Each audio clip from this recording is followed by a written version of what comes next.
noite a todas, todos e todos. Nós vamos hoje, em linhas gerais, finalizar a leitura do livro da Sara Sali. Vai ficar apenas um texto final que, ao final, eu vou comentar com vocês como é que a gente vai abordar, mas essa parte final é muito do encaminhamento que foi dado semana passada na fala de Caio e Eduardo sobre o tema da psique, de como a Sara Sali aborda a questão da psique na leitura que ela faz da obra da Judith Butler. Então, é um fechamento que corresponde à leitura ou à introdução feita pela Sara Sali a respeito de uma obra específica da Judith Butler, que é a Vida Psíquica do Poder, onde ela discute sobre os processos de sujeição, como essa dicotomia corpo-alma, como a gente discutiu aqui semana passada, ou mente, corpo, consciência, corpo, precisa ser problematizada para compreender o que ela nomeia como sendo essa ideia de uma teoria da sujeição. E, no fundo, é uma leitura psicanalítica dela sobre o poder, baseada também numa leitura filosófica da psique. Então, é um jogo aí teórico, reflexivo nesse sentido que a Judith Butler está nos propondo e que serve bastantemente para a gente pensar sobre como a questão do poder forja a consciência e forja também os sujeitos, ou o sujeito, na leitura que ela apresenta, que ela nos propõe.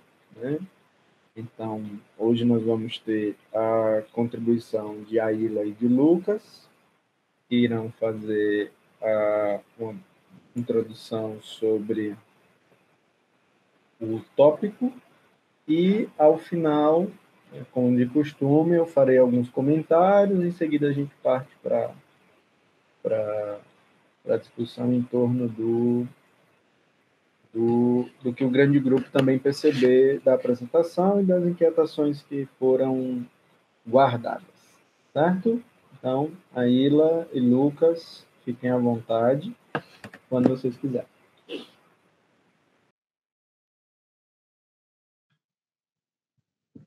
Vocês me escutam bem? Vamos lá. Boa noite, gente. Eu e a Aila daremos continuidade, como o Fernando bem falou, à discussão do capítulo 5, em que a Sara Sali trata sobre a psique nos escritos da Judith Butler, se voltando principalmente para o livro A Vida Psíquica do Poder, que foi publicado em 1997, sendo traduzido aqui no Brasil apenas em 2017. Durante nossa apresentação, a gente já quer ressaltar, que iremos retomar muito do que foi discutido na semana passada, com a excelente apresentação de Caio e Eduardo, e também alguns outros conceitos que foram discutidos em encontros anteriores, já que nessa segunda parte do capítulo, a Sara Sali, de certa forma, ela já vai encaminhando o livro para a conclusão. E aí, como a gente viu no último encontro, em A Vida Psíquica do Poder, a Butler ela dialoga com autores como Freud, o Nietzsche, o Foucault e o Althusser. E ao longo do livro ela vai interpretando, criticando, ressignificando, e muitas vezes, acho até que na maioria delas, ela questiona a ideia desses autores. Pode passar, Vitor, por favor. Ou Rebeca. Então vamos lá. O primeiro ponto que a gente vai destrinchar hoje é o da interpelação reversa. Então, relembrando, que interpelar, como esse ato de chamar, de convocar, citar, intimar alguém. Quando a gente discutiu lá nos encontros sobre o sexo, a gente viu que em Butler, interpelar é usado no sentido teórico para descrever como as posições de sujeito são conferidas e assumidas a partir do ato de chamar as pessoas. E aí é quando a famosa citação da Simone de Beauvoir, de que não se nasce mulher, torna-se mulher, é adaptada para não se nasce mulher, se é chamada de mulher. E aí, sobre a interpelação, é necessário a gente entender que Butler, ela parte da ideia do Althusser, de que a partir da interpelação, o indivíduo é inserido a um papel preconcebido, ou seja, o fato de chamar, de anunciar tal indivíduo, seria como uma forma de constituir o indivíduo como um sujeito. E aí, a Judith ela vai dedicar um dos capítulos de A Vida Psíquica do Poder para explorar essa questão. E ela exemplifica, a partir do ato do policial, chamar um indivíduo com um ei, você aí, associando esse ato a um ato de interpelar, já que o indivíduo que é chamado, ele se reconhece no chamado policial, e então se identifica, correspondendo com a resposta. E aí a Butler ela já parte para uma crítica do Althusser, questionando, como eu falei, né, ela sempre vai questionar se no ato de chamar existe um endereçado anterior ao próprio endereçamento, ou se é nesse ato de chamar, de nomear, é conferido uma existência ao sujeito. E aí, indo de encontro a essa última alternativa de conferir uma existência ao sujeito, a Butler ela vai usar da narrativa bíblica em que Deus nomeia Pedro, tu és Pedro. E aí ela vai defender, então, que ao nomear já existe um sujeito, ou seja, existe um interpelado que precede a interpelação. Pode passar, Vitor, por favor. Ainda em Althusser, a Butler ela vai defender que o chamado interpelativo ele pode ser excedido em vez de evitado, e ela vai apontar que o sujeito do Althusser está intimamente ligado à lei. O sujeito do Althusser ele vai ter a lei como um norte a ser seguido, a ser respeitado. E aí o próprio Althusser, curiosamente, é que vai dar o exemplo dessa fidelidade à lei. E aí a Butler ela coloca isso muito bem em A Vida Psíquica do Poder, que é o episódio que o Althusser ele mata sua própria esposa, a Helene, com um estrangulamento, depois de um surto psicótico. E aí a gente não entrando no mérito do caso, mas se voltando para o ato interpelativo, o que nos interessa aqui desse episódio é que após cometer o assassinato, o Althusser ele saiu correndo pela rua para chamar a polícia. Então percebe-se que nesse ato de chamar a polícia, o Althusser, o sujeito em questão, é como se fosse um ato de reconhecer a culpa, do sujeito reconhecer a sua infidelidade à lei. E aí é uma forma também dele buscar um reconhecimento social, dele buscar um status de sujeito, mesmo que nessa circunstância seja conferida apenas pela condenação. E aí, com esse exemplo do Althusser, a Butler ela passa a questionar mais uma vez esse desejo do sujeito, esse desejo que o sujeito tem pela lei. E aí, como a gente viu semana passada, né, no tópico Apaixonados pela Lei, mesmo que a lei venha estabelecer uma subordinação, uma subjetivação, o sujeito, nessa subordinação, ele passa a indicar, então, a existência social do sujeito. Essa existência do ser, então, é de um sujeito paradoxal.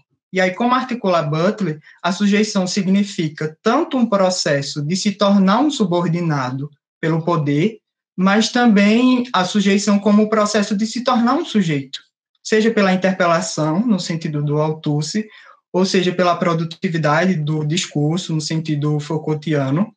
E aí nos fazendo lembrar, e como a gente já bem discutiu em muitos encontros anteriores, que não existe agência fora da lei, que não existe sujeito sem que ele esteja preso à norma, sem que o sujeito esteja preso à lei. E a Butler ela deixa isso bem claro logo nas páginas iniciais de A Vida Psíquica do Poder. Abre aspas. A sujeição consiste precisamente nessa dependência fundamental de um discurso que nunca escolhemos, mas que, paradoxalmente, inicia e sustenta a nossa ação.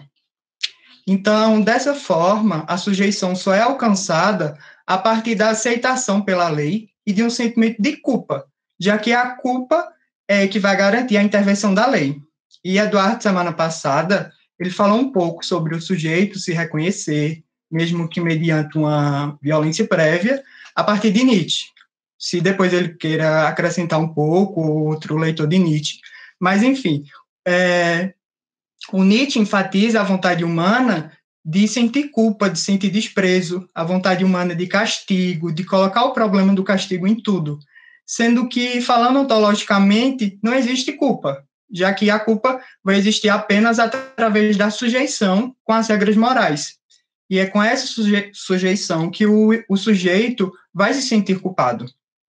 E aqui, né, quando a gente está falando de interpelação, quando pensamos esse sujeitar, a gente está falando justamente da interpelação reversa, do caso do sujeito ele se autonomear, se auto-interpelar, no caso, por meio da culpa.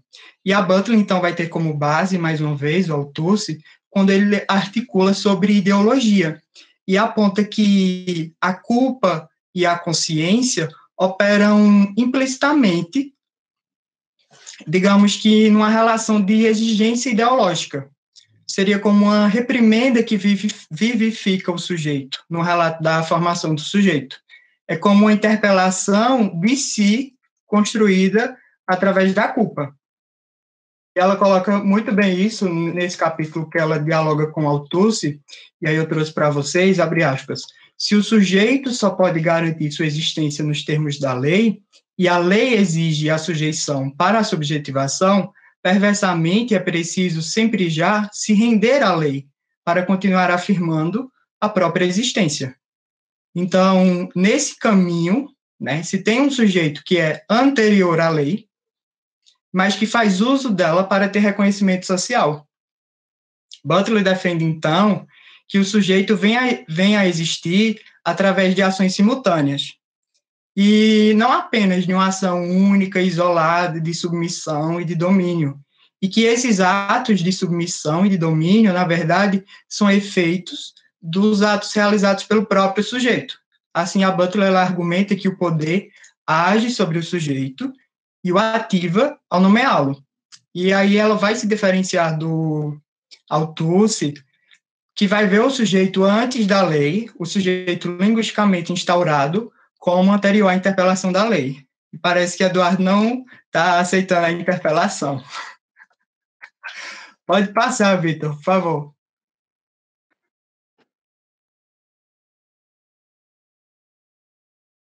Então, vamos lá. Ao defender que o poder age e ativa simultaneamente ao nomear o sujeito, Butler, mais uma vez, ela vai retornar ao exemplo da nomeação de Pedro. Abre aspas. Mas, dado que a interpelação é um nome que cria o que ele nomeia, parece não haver Pedro sem o nome Pedro. Aliás, Pedro não existe sem um nome que proporciona a garantia linguística da existência. E aí, com esse trecho, a própria Sara Sali, ela afirma que pode parecer paradoxal, mas que essa afirmação de Butler é idêntica a outras feitas nos escritos dela. E aí, a Sara Sali vai nos lembrar, como a gente já viu em muitos encontros, que não há um fazedor por trás do feito, mas que o feito em si é tudo. Ou seja, o ato de fala é por si só completo, pois é no ato de fala que a experiência é vivificada, que a experiência se torna visível. Posteriormente, a Butler vai lançar questionamentos sobre quem ou o que é interpelado pela lei, questionando, assim, a eficácia performativa da lei. A Butler diz que há uma disposição no sujeito a não ser, e que essa disposição a não ser pretende denunciar a lei, como a lei sendo menos poderosa do que ela parece, do que ela apresenta ser. E aí a Butler ela vai se perguntar como a lei explora sujeitos que se deixam se subordinar por ela para, então, ocupar uma posição na sociedade. Sendo assim, esse subordinar, se deixar se subordinar para a lei, seria um modo subversivo de ser. E seria algo paradoxal, seria um fracassar em ser, já que o sujeito ele não vai se reconhecer na interpelação da lei. Mas esse não ser, esse não se reconhecer na interpelação vai se tornar um desafio para o sujeito, já que seria um ato que pressupõe um não reconhecimento social. mas aí é preciso nos atentarmos, e foi uma coisa que o Fernando colocou muito quando a gente se reuniu, é o fato do reconhecimento ser parte do processo de agência, né? Se na agência o sujeito encontra as próprias possibilidades de resistência ou de subversão ao poder social que o limita, assim a agência, mais uma vez, reforçando, ela vai se dar dentro do poder, dentro da própria dinâmica do poder. Ou seja, o sujeito ele teria que se reconhecer para então se rebelar. Além disso, se reconhecer é um ato que materializa não apenas o corpo, já que a gente tem que lembrar que o corpo carrega consigo a consciência do ser. Assim, nós temos o reconhecimento como parte da subversão da norma, e nessa linha, a Butler passa a questionar, como quase sempre, como seria possível resistir à lei? Como ter essa disposição a não ser um sujeito reconhecido socialmente? E aí ela vai defender, então, que seria a partir de uma subjetivação crítica. Através dessa subjetivação crítica, o sujeito vai conseguir expor a lei como menos poderosa do que ela aparenta ser. E aí, para a gente finalizar essa apresentação sobre interpelação reversa, a gente vai trazer um vídeo, é o trailer do documentário Auto de Resistência. É um documentário de 2018, e ele faz alusão ao artigo 292 do nosso Código de Processo Penal. No capítulo do artigo, ele define que, em caso de resistência ao ato da prisão, o executor do ato ele pode usar os meios necessários para vencer a resistência. E aí, dados, como a gente bem sabe, mostram que no Rio de Janeiro, a cada dia, 3 pessoas são assassinadas pela polícia. E muitas vezes, esses assassinatos, eles são justificados com base no auto de resistência. Só que a gente precisa se atentar que essas 3 pessoas assassinadas diariamente, geralmente, são jovens negros que moram nas comunidades periféricas da cidade. Ou seja, essa identidade do ser jovem negro pode ser entendida em Butler como a identidade inferiorizada, que comumente é sujeitada. E aí ela vai exemplificar essas identidades inferiorizadas com as categorias mulher, judeu, qui, negro e chicana. Para quem não sabe, os chicanos são os latino-americanos que migram pelo mundo. Pode dar play, Vitor, por favor. Meu filho foi assassinado aos 19 anos de idade com um tiro nas costas, totalmente... Tiraram na cabeça do meu filho um fuzil de 7 metros. Eu não esperava que fosse executado de joelho, dizer que foi auto de resistência.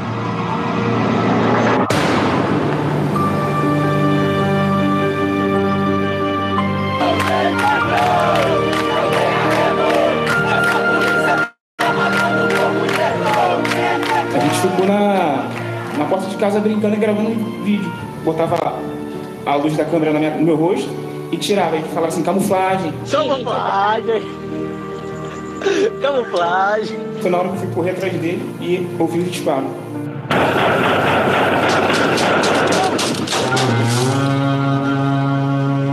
Algum policial foi atingido? Não. A filmagem do posto mostrou. Meu filho foi só botar gasolina e abastecer, parou, ele não saiu nem de dentro da viatura, atiraram na cabeça do meu filho. Os policiais sempre alegam, atualmente, a legítima defesa. Posso falar realmente o que ele falou? É pra falar tudo. Eles já vieram dando tiro já. Volta, porra, volta. Quando eles gritaram dentro do carro, é morador, é morador. Tava com a identidade na mão, aí eu fui gritando, falei, eu não vou voltar, é meu filho que tá aí dentro do carro, aí só tem jovem, não tem nenhum bandido. A gente já sabia que ele fazia parte do tráfico lá de Manguinhos. Quando eu vejo aqueles crápulas tentando incriminar meu filho, pra mim é como se eles estivessem matando meu filho de novo. Ninguém foi lá fazer nada errado. Foi fazer uma operação policial. Ele tá respondendo, pô. É uma grande injustiça. Mas eu não lembro desse cara lá, não. Ele estava, mas não com a arma. Mata 5 pessoas, né? Depois quer fazer cara de inocente. Quem são as testemunhas ouvidas nesse processo? São os policiais que participaram da operação. Eu achei por bem, para nos proteger, pegar a mão do garoto, botar a pistola na mão do garoto. E você aprendeu que essa medida adotada por você é a medida correta para sanar essa pane em que local? Em local algum, excelência. garoto de 16 anos, trabalhando, estudando, cheio de vida pela frente. Não havia nenhuma comprovação de tiroteio nesse momento. Essa justiça que tem 2 pesos e 2 medidas, que a gente só conhece quando é pra nos condenar. Ó, me chama, o garoto tá lá. Liga essa merda aqui, Renato.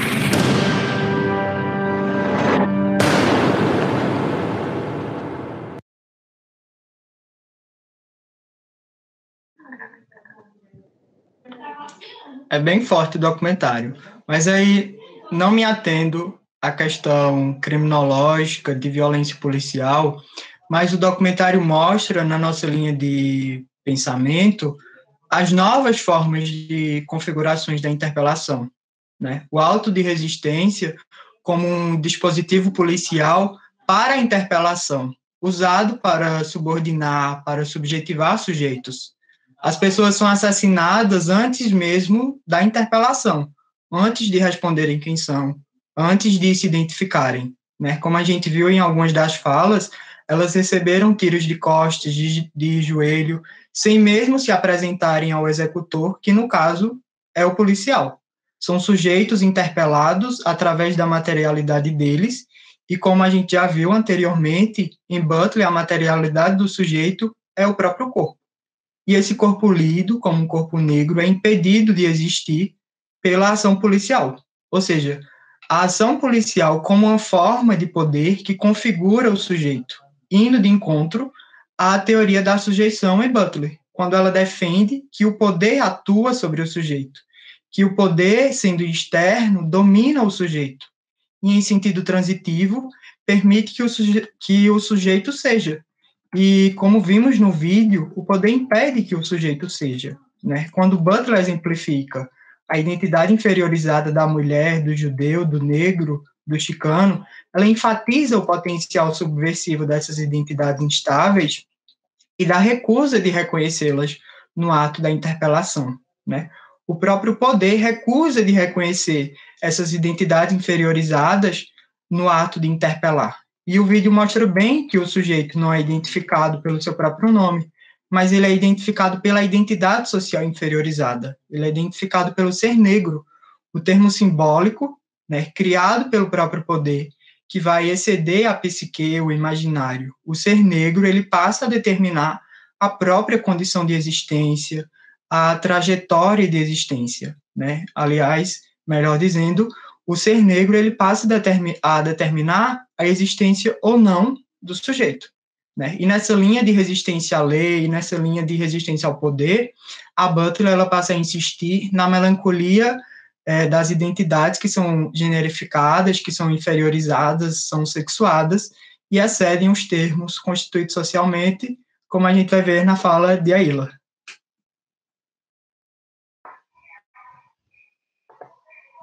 Oi, gente, boa noite, me escutam bem?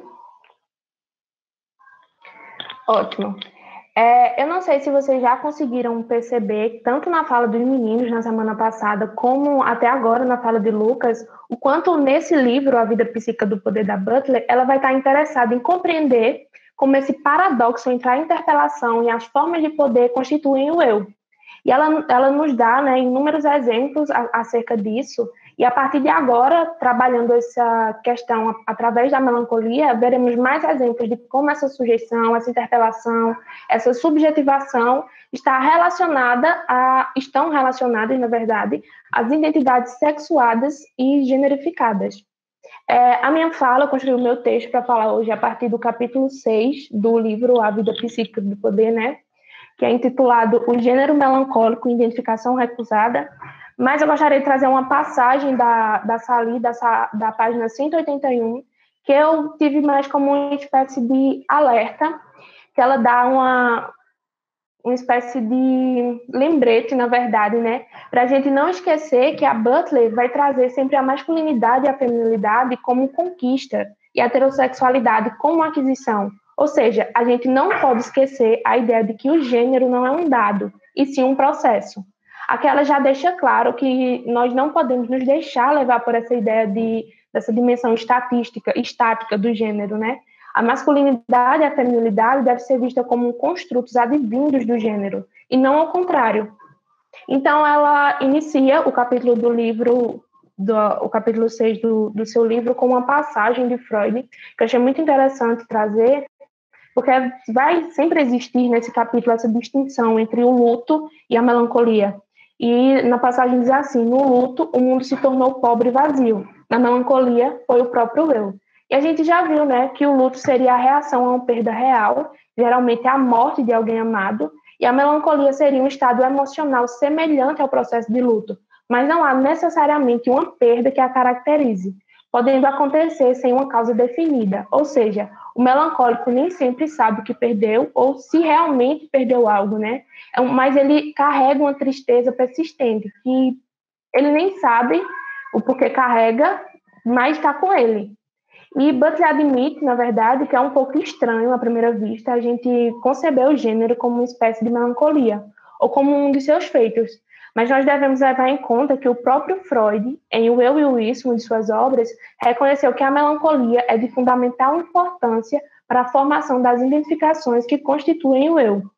Então ele diz, né, abre aspas, as identificações formadas pelo luto inacabado são os modos pelos quais o objeto perdido é incorporado e preservado fantasticamente no eu e como eu. Ela também retoma a ideia de Freud de que o eu é sobretudo corporal, mas não uma mera superfície. Não só uma mera superfície. E esse eu corporal assume também uma morfologia de gênero.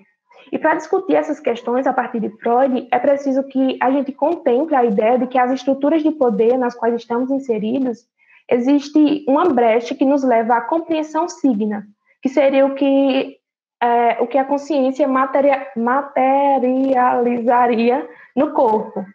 E aqui dá para a gente retomar muito da ideia da relação de corpo e alma, ou corpo e consciência, que foi muito bem trabalhada aí pelos meninos semana passada. Eduardo, se quiser falar depois. E toda essa explicação é para ela tentar conferir à obra de Freud uma leitura que até então não havia sido feita, né? Que é essa ideia de poder relacionar uma estrutura à consciência, mas não necessariamente uma estrutura física, uma estrutura material. E é uma leitura que ela faz o Fernando até disse que é uma leitura psicanalítica da filosofia ou uma leitura filosófica da psicanálise, porque já não bastava um, né? Ela achou, de graça, vamos juntar. Então, quando ela começa a trabalhar essa questão de deixar o objeto ir, no caso do desejo, ela começa a encontrar contradições nas ideias de Freud a respeito de deixar o objeto ir. Eu não sei bem se contradições, mas é como se ele tivesse mudado de opinião de uma obra para outra. Em O Luto e a Melancolia, ele supõe que o luto possa ser resolvido através de uma ruptura com o apego, meio como uma criação subsequente de novos apegos. Já em O Eu e o Isso, ele abre espaço para que as identificações melancólicas podem ser uma espécie de pré-requisito para deixar o objeto ir. Aqui já não há mais uma ruptura final do apego, e sim uma incorporação como forma de identificação. Isso se tornaria uma forma psíquica de preservar o objeto. Na medida em que a identificação é preservada, e que essas identificações formam o eu, o objeto perdido continua a assombrar e a habitar o eu, e como uma de suas identificações construtivas. A gente não pode esquecer, né, que o eu é sempre o resultado daquilo que a melancolia produz. Então, logo, esse objeto que esse eu renegou, ele passa a coexistir com ele mesmo, né? Passa a coexistir com o próprio eu. E como efeito de tudo isso, podemos perceber que a identificação melancólica permite a perda do objeto do mundo externo, precisamente porque possibilita uma maneira de preservar o objeto como parte do eu, e evita que essa perda seja completa. Deixar o objeto ir não significa necessariamente abandoná-lo por completo, e sim, mais ou menos, transformá-lo em um caráter interno. E toda essa internalização é uma maneira de renegar a perda, mantê-la distante das nossas vistas. Porque quanto mais distante, quanto mais a gente fingir que ela não existe, a gente vai sofrer menos com a perda dela, né? As posições de masculino e feminino que Freud define são como efeito de uma consumação estabelecida em partes através das proibições que exigem a perda de certos apegos sexuais e exigem também que essas perdas não sejam admitidas, não sejam pranteadas, não sejam passíveis de luto. Supondo que a feminilidade e a masculinidade advém de uma heterossexualidade sempre tênue, né, que a todo momento precisa estar sendo reafirmada, podemos entender que a força dessa consumação determina o abandono dos apegos homossexuais. Ou seja, talvez ainda de modo mais incisivo, ela pode até inviabilizar a possibilidade do apego homossexual e transformar a homossexualidade em uma paixão inviável. Tentar transformá-la em uma paixão inviável, né? Pode passar, Vitor ou Rebeca. E a Butler diz que para a gente aceitar essa teoria, devemos partir do pressuposto de que o masculino e o feminino não são disposições como Freud argumenta, e sim consumações que se manifestam em conjunção com a realização da heterossexualidade. Ela diz que Freud articula uma lógica cultural pela qual o gênero é alcançado e estabilizado mediante o posicionamento heterossexual, pois seria nesse momento em que as ameaças à heterossexualidade se tornaria uma ameaça ao próprio gênero. E a prevalência dessa matriz heterossexual na construção do gênero surge não só nos textos de Freud, não só como uma forma teórica, mas é possível a gente ver que nas formas culturais de vida que absorvem essa matriz e que são habitadas por formas diárias de angústia de gênero, existem também essas características. Assim, ela dá um exemplo, né, que o medo do desejo homossexual na mulher pode induzir o pânico de que ela está perdendo a feminilidade, de que não é mulher, e mesmo que ela não seja exatamente um homem por não possuir as características masculinas, é como se fosse um, e por isso é monstruosa ou errado de alguma maneira, né, de alguma forma. E ela acredita que existem muitas maneiras da gente experimentar o gênero, experimentar a sexualidade, sem se prender a essa ideia de uma heterossexualidade sempre firme. Mas é muito importante a gente trabalhar com essa interpretação mais rígida para refletir sobre as questões da perda não pranteada e não pranteável na formação do que poderia ser chamado de o caráter de gênero do eu. Digamos que o gênero é adquirido, pelo menos em parte, pelo repúdio dos apegos homossexuais. Ela dá outro exemplo. A menina, ela se torna menina por estar sujeita a uma proibição que barra a mãe como objeto de desejo. Então, ela acaba instalando esse desejo barrado como parte do eu, identificação melancólica. Então, a gente também percebe que a identificação contém em si mesmo tanto a proibição quanto o desejo. E assim incorpora a perda não pranteada no investimento homossexual. E aí ela cita assim, abre aspas, se a menina é menina na medida em que não quer uma menina, então querer uma menina colocará em questão ser menina. Dessa forma, o desejo homossexual instala pânico no gênero, porque daí o gênero passa a não saber mais o que ele é, né? Porque se para ele ser uma menina, um dos pressupostos para ser uma menina é gostar de um menino, então gostar de um menino, o que a tornaria, né? O gênero entra em pânico, divertidamente taca fogo na sala de controle e pronto. A heterossexualidade ela é cultivada através de proibições, e essas proibições tomam os apegos homossexuais como um de seus objetos. Caso a menina precise transferir o amor do pai para um objeto substituto, primeiro ela deverá, de acordo com essa lógica freudiana, renunciar ao amor que sente pela mãe, de tal modo que tanto o objeto como o objetivo são forcluídos. Ela não deve transferir esse amor de maneira alguma para um objeto substituto, um objeto feminino substituto. Ela tem que acabar com qualquer possibilidade de apego homossexual, renunciando a esse desejo. E a mãe, dessa forma, fica guardada em um lugar incômodo, digamos assim, da identificação. E só assim o objeto heterossexual se estabelece como o que a gente reconhece de orientação sexual. Então, assim, para a gente vale a pena relembrar o que foi trabalhado anteriormente, que antes do tabu do incesto, existe o tabu contra a homossexualidade. Então, para que todos aqueles complexos de Freud, né, o complexo de Édipo e tal, seja possível, para que a menina comece a sentir o amor e o desejo pelo pai ou por um objeto substituto, ela primeiro precisa se desapegar do desejo do amor que sente pela mãe e transformá-lo em um caráter de identificação. Passar a se identificar com esse objeto que antes era o seu objeto de desejo, né? No caso do menino, tornar-se homem exige o repúdio à feminilidade, para que seja possível a heterossexualização do desejo sexual. E a pergunta que ela faz é a seguinte: se o homem se torna heterossexual por repudiar o feminino, onde esse repúdio poderia existir, se não na identificação que sua vida heterossexual procura negar? Ou seja, ela está nos dizendo que, na verdade, o desejo pelo feminino é marcado por esse repúdio. E esse homem, ele quer a mulher que nunca seria. Ela é sua identificação repudiada. Logo, seu querer está assombrado pelo medo de ser o que ele quer. Em determinado ponto do capítulo, Butler resolve esclarecer que o tipo de ensaio que ela escreve vai buscar relacionar o engajamento cultural com as teorias psicanalíticas, mas não somente seguir essas lógicas psicanalíticas, Ela também pretende mostrar que existem algumas convergências produtivas entre o pensamento de Freud sobre as perdas não pranteadas e as contrariedades de vivermos numa cultura que só é capaz de prantear a perda do apego homossexual com grande dificuldade.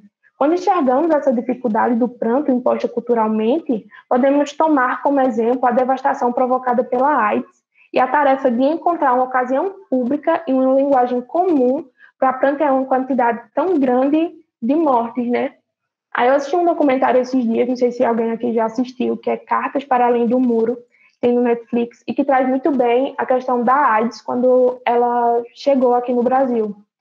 E as pessoas, os repórteres que fez, paravam as pessoas na rua para perguntar o que elas achavam da AIDS, e eles diziam que era um castigo divino. Teve até um que disse que todas as pragas e todas as doenças que foram mandadas até hoje para a Terra foi para castigar as pessoas que não estavam fazendo as coisas corretamente. Então, quando tudo isso aconteceu, quando esse grande número de mortes e de vítimas da AIDS começou a surgir, as pessoas viram elas como culpadas por tudo aquilo que estava acontecendo e a vida delas é como se não fossem passíveis de luto, porque é como se elas tivessem escolhido aquilo, Então, ela diz que é necessário, quando certos tipos de perdas são impostas por um conjunto de proibições culturalmente predominantes, podemos esperar uma forma de melancolia também culturalmente predominante, que sinaliza a internalização do investimento homossexual não pranteado.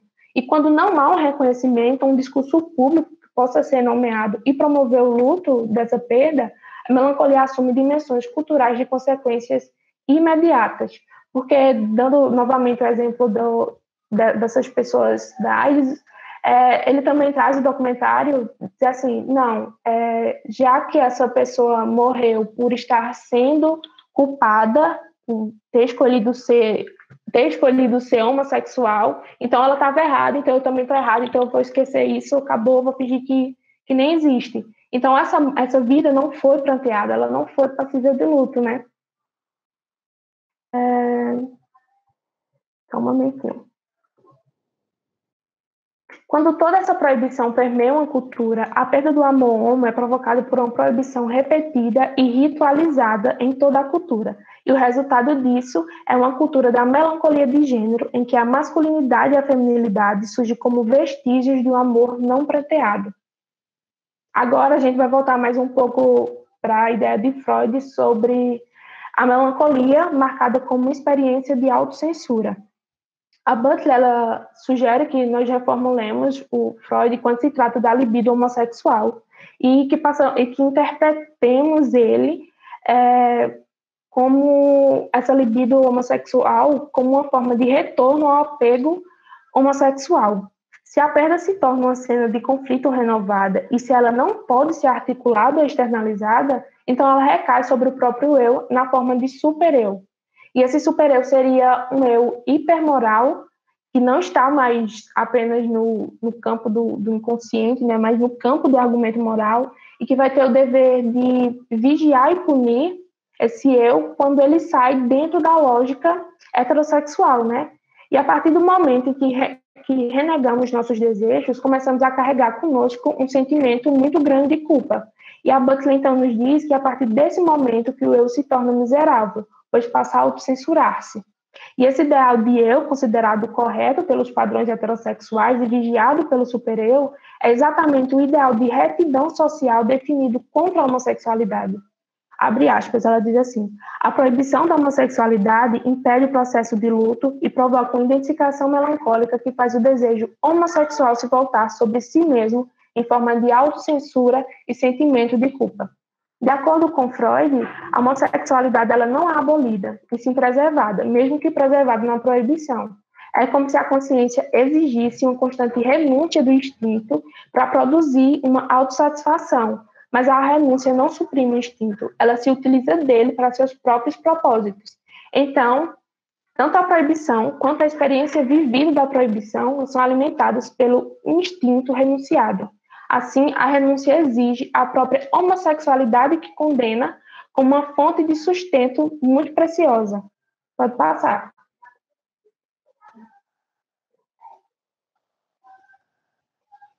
Para explicar as formas mais rígidas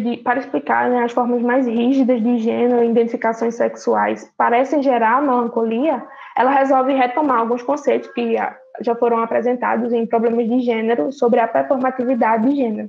Seria tudo aquilo que a gente já viu, né? Que as repetições, quando feitas várias vezes, elas são vistas como naturais, heterossexualidade compulsória e tal. E ela mostra que, a partir da questão do drag, que a psicanálise está associada à performatividade de gênero e que a performatividade está associada à melancolia. Então, ela se pergunta, como o fenômeno da melancolia de gênero está relacionado à prática da performatividade de gênero? Ela acha válido a gente se questionar se não existe no comportamento imitativo do drag um anseio não satisfeito. Pois se a melancolia, no sentido freudiano, é o efeito da perda não pranteada, a performance que pode ser entendida como atuação pode estar relacionada com o problema da perda não reconhecida. Porque se existe uma perda não pranteada na performance do drag, talvez essa perda seja recusada e incorporada como uma identificação performada. O drag ele não está só imitando a imitação, né? Ele também está criando uma dimensão paródica, como a gente já viu, né? A paródia do gênero, né?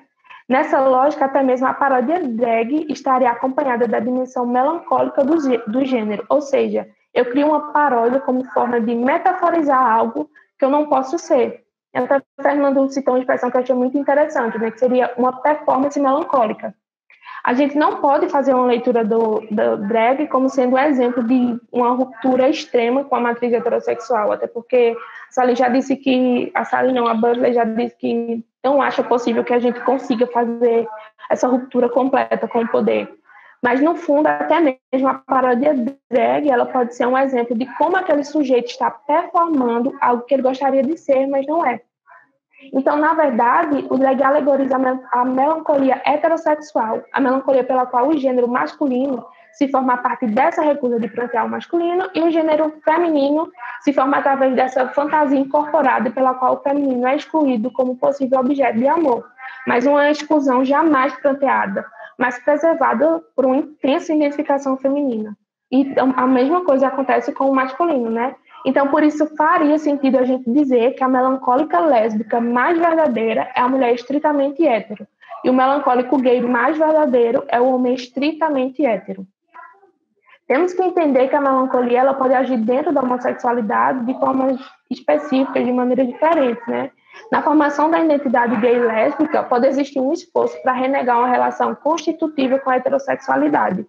Quando essa renegação ela é entendida como necessidade política de especificar essas identidades em uma contraposição à heterossexualidade, isso acaba enfraquecendo que, na verdade, deveria se unir. Uma negação completa pode construir uma rejeição da heterossexualidade que, na verdade, torna-se uma identificação com a heterossexualidade que ele gostaria de rejeitar. Ela diz assim, abre aspas, para que uma posição da identidade gay ou lésbica mantenha uma aparência coerente, a heterossexualidade deve permanecer nesse lugar de rejeição e repúdio. É como se os resíduos heterossexuais precisassem ser mantidos. Então, voltando um pouco mais para a questão do luto, ela diz que existe no luto uma apropriação performada e antecipada pela falta de convenções culturais para admitir a perda do amor homossexual. E por isso, pode ser percebido através das identificações hiperbólicas pelas quais a masculinidade e a feminilidade hétero se confirmam. O homem hétero, ele torna-se homem porque ele diz, né, que nunca amou, então jamais planteou o apego homossexual. E o mesmo acontece com a mulher. E a melancolia gay, ela também pode conter uma raiva que se converte em expressão política. E aqui, quando ela traz o luto como forma de expressão política, e ela dá o exemplo, mais uma vez, da AIDS, e ela diz que existe um projeto nos Estados Unidos, que a tradução seria mais ou menos Projeto Coxa de Retalho da AIDS, que ele confeccionou uma coxa gigantesca com retalho, e cada partezinha contém uma homenagem a alguém que foi vítima da AIDS, né? E diz que essa é uma forma de não esquecer essas vidas e de prantear, e de uma forma de lutar também, né? Contra reconhecer o luto e usar ele como expressão política. No luto, a Butler ela vai enxergar uma possibilidade de agência e, através dele, seria possível construir um movimento de subversão, tendo como premissa a dor, que geralmente acontece pela perda de alguém que se ama. E o luto é a contraposição ao poder, porque, através de um reconhecimento público e individual, o sujeito expressa essa dor, geralmente, em um sentido muito diferente do que o poder faria, né?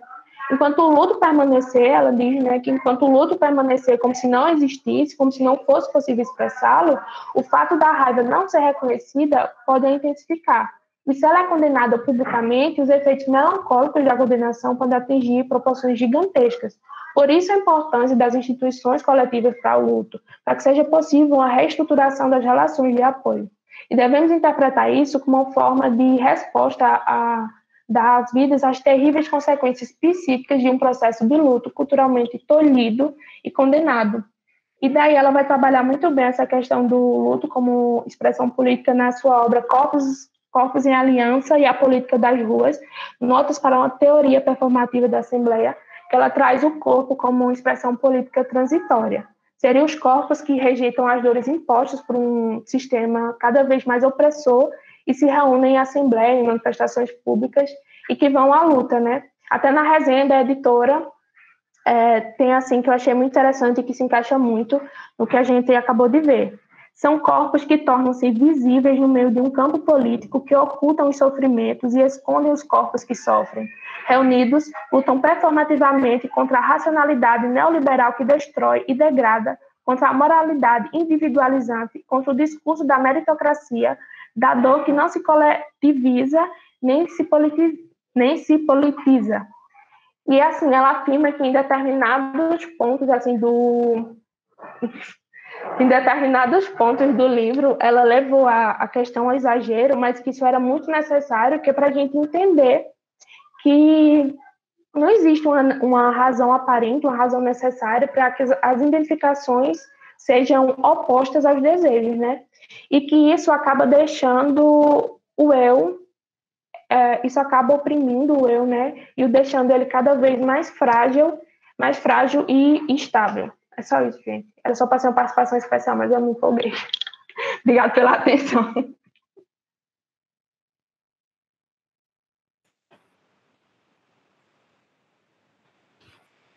Bem,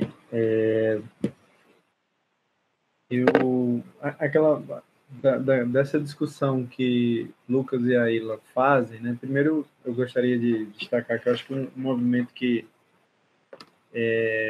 Lucas e a Ilha fizeram, sobretudo que eu percebi bastante na conversa com eles essa noite, é de que eles leram menos a Sara Salih e mais a Vida Psíquica do Poder da Butler, né? Eles disseram que fizeram essa opção porque acharam essa última parte muito truncada e resolveram ir diretamente para o livro, né? E praticamente assim meio que esquecer mesmo a parte do que era trazido aqui pela Sara Salih, né?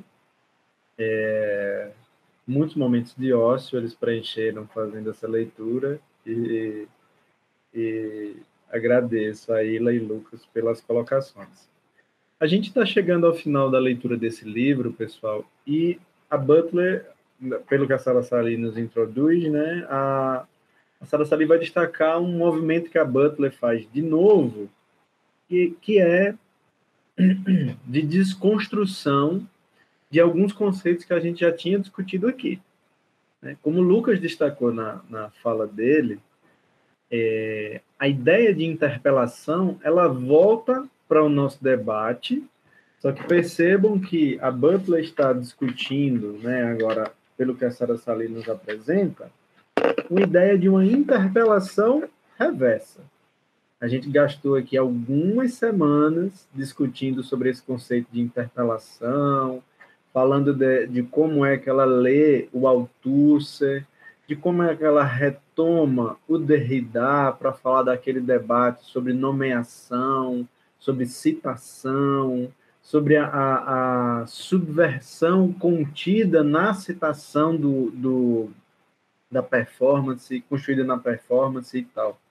Aí quando a gente acha que entendeu alguma coisa, aí vem uma outra ideia, que é essa de discutir a possibilidade, né, de dessubjetivação a partir do ato de interpelar. Ou seja, não é apenas o processo que, dentro dessa lógica de poder, nomeia o sujeito e de que ele possivelmente pode se reconhecer nesse ato de ser nomeado. Mas é desse sujeito se reconhecer nessa nomeação ao mesmo tempo que ele subverte. No final da página 178, se vocês quiserem me acompanhar, ela vai falar daqueles exemplos que Lucas trouxe aqui para a gente, né?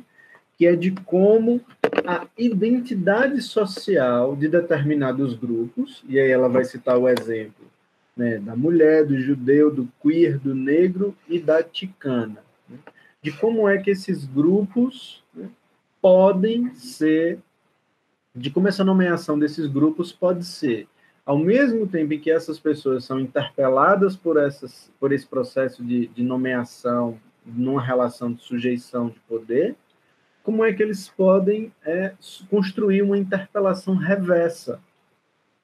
Então, vejam que, até um momento atrás, nós estávamos argumentando uma questão, que era o fato da Butler dizer que nem todo processo de interpelação que o Althusser faz com aquela cena do policial, lembram? Que nem todo processo de interpelação ele é efetivo. Por quê? Porque nessa relação de poder, esse processo de interpelar o outro depende da forma como eu reconheço esse chamado, reconheço essa nomeação. Só que agora, ela está dizendo que, uma vez nomeado, uma vez interpelado, é nesse processo que está o autorreconhecimento desse sujeito, mas que está também a possibilidade de uma interpelação reversa, ou seja, de tornar esse processo de sujeição um processo de agência.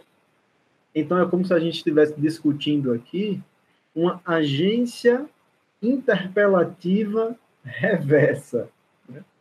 Porque ela está dizendo algo que a gente não tinha discutido anteriormente, que até mesmo no processo de interpelação existe a possibilidade de agência. Até mesmo no processo de interpelação existe a possibilidade de agência. Isso é muito potente, né? É por isso que eu conversava muito com a Ila e com o Lucas na terça sobre isso, né? De que a Butler ela está querendo dizer que conscientemente existe a possibilidade de, nessa lógica da sujeição, né? No final da página 78 ela diz isso, né? De que há uma maneira de se voltar e de se dar a reconhecer. Uma maneira de se voltar e de se dar a reconhecer, né? O exemplo que a Ila e Lucas, né, eles discutiram comigo isso na terça, se a sugestão desse documentário, né, trazia um processo de reflexão interessante para a gente, super traz. Por quê?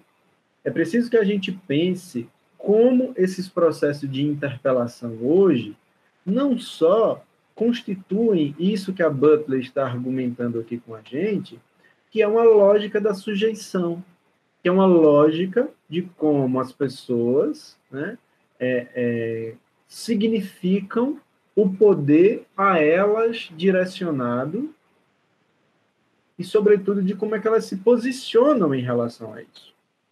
O racismo é hoje uma cena interpelativa extremamente violenta. Percebam que os exemplos que a Butler utilizou a todo momento aqui conosco são exemplos que estão muito mais ligados a uma interpelação que, na prática, remete a uma nomeação, a uma consciência desse ato, a um processo de internalização, né, de uma construção de uma subjetividade. Mas nós temos, sobretudo no contexto brasileiro, exemplos interpelativos extremos, como é o caso do racismo, como é o caso da homofobia, como é o caso da violência de gênero. Ou seja, a Butler ela está problematizando, ela não estava problematizando, óbvio, isso aqui, mas eu achei muito interessante que a Ila e Lucas trouxessem esse exemplo para a gente perceber que esse processo de sujeição que a Butler está discutindo como uma teoria da sujeição, que é assumido a nível da consciência, ele tem uma materialidade, ele tem uma significação corpórea desse processo. Por isso que ela quer compreender, né, como Eduardo falou semana passada, como Caio falou semana passada, como a Ila falou, como o Lucas falou, e como eu mencionei aqui algumas vezes, ela quer compreender nessa cisão entre corpo e mente a significação do poder. Ela quer que a gente perceba que existem formas de nomeação, formas de sujeição que são construídas no cotidiano, que precisam ser problematizadas como forma, né, como um modo de que as pessoas possam, né, agenciá-las, e como nesse livro que a Ila mencionou, né, do Corpos em Assembleia, possa se pensar a praxis, possa se pensar a ação política de grupos que são subalternizados. Então, por mais que ela não seja uma teórica aqui, nessa obra, né, da vida psíquica do poder, ela não está problematizando essencialmente a ação política. Mas todo o debate dela tem repercussão direta na questão da praxis, na questão dos movimentos de luta por direitos, nos movimentos de resistência. Na página 179, lá no final, a Sara Sali traz uma ideia que é muito interessante para a gente amarrar esse primeiro ponto da interpelação, né? Que ela diz assim, que Butler argumenta que o poder simultaneamente age sobre o sujeito e o ativa ao nomeá-lo. Então, a fuga construída, né, de acordo com essa ideia de interpelação reversa, não estaria essencialmente na quebra com o processo interpelativo, mas sim no modo como esse sujeito internaliza essa nomeação e a reposiciona tanto a nível da consciência como a nível da prática social, da corporeidade, né? Ou seja, é de reconhecer o potencial subversivo e você ser pejorativamente chamado de gay, de negro, de negra e assim sucessivamente. A gente já falou aqui em outro momento, né? Que termos teriam essa possibilidade, de fato, de construir uma linguagem outra, de construir uma linguagem que não seja marcada, né, por todo esse ranço estigmatizante e preconceituoso que existe por trás dessa linguagem. Mas a gente precisa experimentar, a gente precisa vivenciar esse processo, né? Algumas e alguns de vocês estavam hoje à tarde lá no seminário da Rede Alas, né, onde eu apresentei uma pesquisa daqui do GPS, né, que nos últimos anos tem sido feita, e uma pergunta um questionamento que me foi feito, que me deixou assim pensando até agora, é sobre essencialmente como é que a gente pode construir um potencial crítico dentro da escrita, sobretudo no direito, né, na escrita acadêmica jurídica, um potencial que desconstrua esses processos de linguagem que são tão impregnados dessa lógica da sujeição, da materialização desse poder, da materialização dessa opressão. É um desafio, né? E a gente também já tem falado um pouco sobre isso aqui, mas que a gente precisa problematizar. Uma outra coisa que eu reservei aqui para discutir com vocês é essa questão que está lá na página 181, no finalzinho, onde, na fala de Aíla, sobretudo, né, ela tenta trazer um pouco disso para a gente, que é, de novo, a questão do desejo. A Butler está querendo, de novo, nessa obra, Na Vida Psíquica do Poder, revisitar aquela discussão que a gente já fez aqui sobre o desejo como um processo de interdição. E por que é que ela está querendo argumentar nesse sentido? Porque, como ela traz aí no final dessa página 181, é preciso que a gente lance um olhar muito específico para duas questões centrais, que seriam a ideia da feminilidade e da masculinidade. A Ilha tratou muito bem disso na fala dela, mas eu gostaria de reforçar só uma questão. São essas características que são apresentadas nesse tópico que reforçam algo que a gente já discutiu, que na obra dela é muito presente, que é essa ideia de que o gênero é um processo em construção permanente. E de que qualquer leitura que tenda a essencializar essa categoria tende, obviamente, a não assumir as variantes e as variáveis que esse conceito produz na prática. Lembrem-se daquela apresentação de Rebeca, de Luísa, onde a gente falou sobre aquele ponto do falo lésbico. Lembrem-se foi da apresentação de João Vitor e de Rebeca depois também, que a gente falou sobre isso. Na apresentação de João Vitor de Moisés, a gente também falou sobre isso, que é justamente essa ideia de que a teoria queer, ela deseja deslocar esses signos que são impregnados dentro dessa matriz heterossexual de um essencialismo sempre baseado na figura masculina, ou mesmo num processo de significação do gênero que situa, né, sobretudo LGBTs e mulheres, num espaço, né, abjeto. Então, o que é que ela está querendo argumentar? De que até mesmo nessa característica melancólica do gênero, que é sempre produzida a partir de um referencial da matriz heterossexual, também existe possibilidade de agência. De que a gente não deve assumir esse campo como sendo um campo que não necessita ser revisitado, ao contrário, necessita ser revisitado.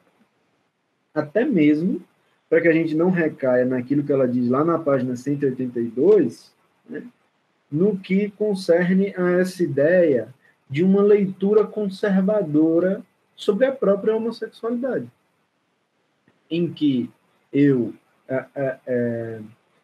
construo um processo de reflexão sobre a heterossexualidade que, ao mesmo tempo, coincide numa essencialização da própria homossexualidade.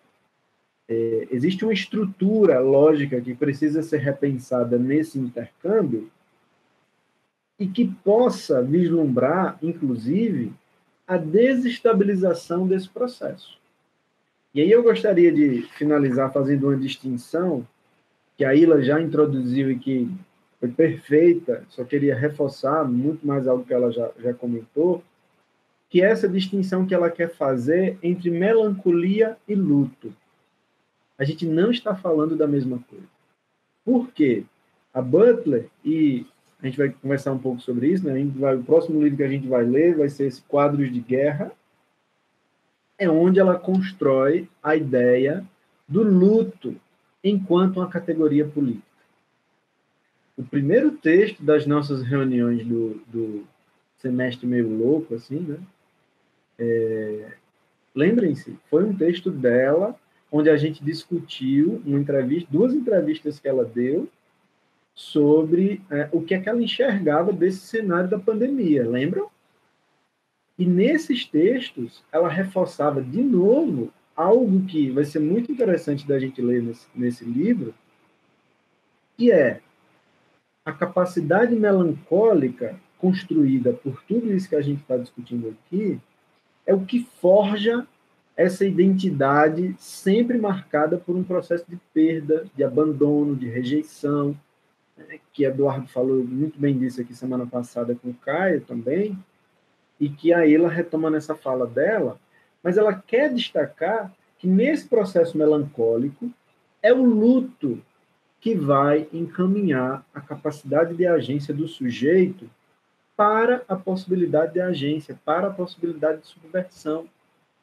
Então, o luto seria uma categoria política que a Butler quer retomar dentro da obra dela, que no Corpos em Aliança, que a Ila mencionou, ela vai desenvolver mais essa ideia, mas ela está falando da luta política. Isso que comumente a gente chama de um processo de luta, ela nomeia a partir do luto, ou seja, dessa capacidade de se resignar frente a uma opressão, marcado, um processo marcado, não necessariamente por um abandono radical do que se sente, mas sim de que essa dor, de que o próprio luto é o que orienta essa praxis para uma agência ou uma subversão ampla, crítica.